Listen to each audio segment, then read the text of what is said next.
Au fret de l'aéroport de Tunis, les proches de Hicham sont venus récupérer son corps, restitué 10 jours après son assassinat raciste à Puget-sur-Argent.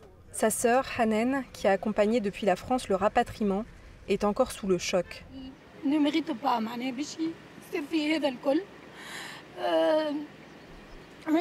Hicham ne méritait pas de mourir comme ça. Je n'ai pas les mots. Il y a différentes religions, différentes couleurs de peau. C'est sur ça que se base le racisme. En France, on pensait qu'on arrivait à vivre tous ensemble, qu'il n'y avait pas un racisme aussi fort. Mais ce n'est pas le cas apparemment.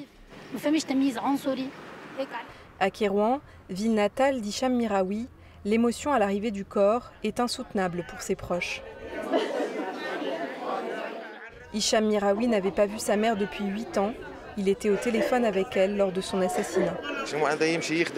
C'est quelqu'un qui est venu travailler et gagner honnêtement sa vie.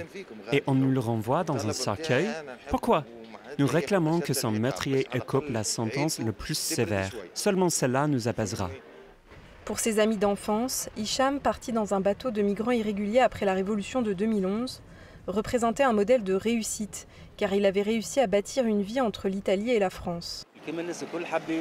Il est parti comme plein de Tunisiens à l'époque, dans l'espoir d'un avenir meilleur. Ce n'était pas facile, il n'a pas pu rentrer pour l'enterrement de son propre père parce qu'il n'avait pas ses papiers. Il s'occupait de sa mère en lui envoyant un peu d'argent et des médicaments.